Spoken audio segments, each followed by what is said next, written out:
ஓட்டப்பிடாரத்தில் 270 சதுர அடியில் அழகிய தனி வீடு 9 லட்சம் மட்டுமே. Scindia land promoters 9514163000.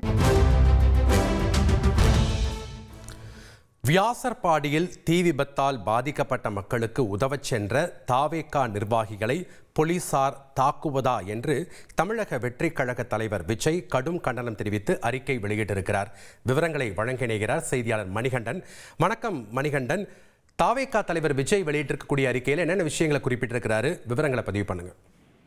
வணக்கம். சென்னை வியாசர்பாடி முல்லை நகர் பகுதியில நேற்றைய தினம் குடிசை பகுதியில தீ விபத்து ஏற்பட்டது. இதனால பல குடிசைகள் தீக்கிரையானது.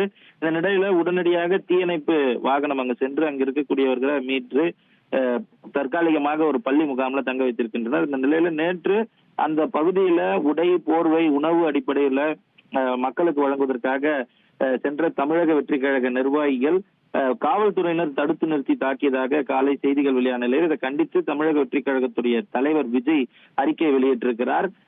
தாவேகா நிர்வாகிகளை தடுத்து நிறுத்தியது மட்டுமல்லாமல் அங்கிருந்து செல்லுமாறும் காவல்துறையினர் மிரட்டியிருப்பதாகவும், காவல்துறையினர் வரம்பு மீறி பேசி அத்துமீறி செயல்படுவதை பார்த்த கட்சியுடைய மாவட்ட செயற்குழு உறுப்பினர் கங்காவதி மீது காவல்துறையினர் தடுத்து நிறுத்தியிருப்பதாகவும் தெரிவித்திருக்கிறார்.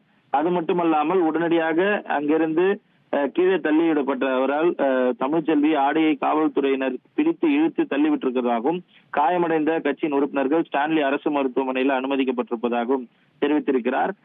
உடைமைகளை இழந்து நிற்கதியாக நிற்கக்கூடிய மக்களுக்கு உதவுவது என்ன காவல்துறையால் தடுத்து நிறுத்தப்பட வேண்டிய மாபெரும் குற்றச்செயலா என்ற கேள்வியை எழுப்பியிருக்கிறார் கட்சியுடைய தலைவர். அதே போல அத்தியாவசிய பொருட்களை கொடுத்து உதவுவதோ கூடாது என்று காவல்துறை சொல்கிறது என்றால் அவர்களின் உண்மையான நோக்கம் என்ன என்றும் கேள்வி எழுப்பியிருக்கிறார்.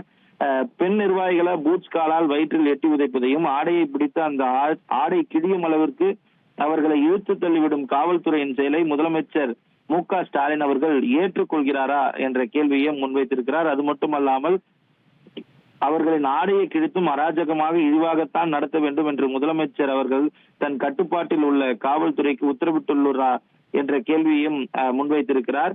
மேலும் தொடர்ந்து மகளிருக்கு எதிரான அராஜக நிலை தொடர்ந்தால் தமிழக வெற்றிக் கழகம் சார்பில் மிகப்பெரிய மக்கள் போராட்டத்தையும் சட்ட போராட்டத்தையும் முன்னெடுக்க தயங்க மாட்டோம் என்பதையும் இந்த அறிக்கையின் வாயிலாக தமிழக வெற்றிக் கழக தலைவர் கடுமையான கண்டனத்தை அரசிற்கு முன்வைத்திருக்கிறார்.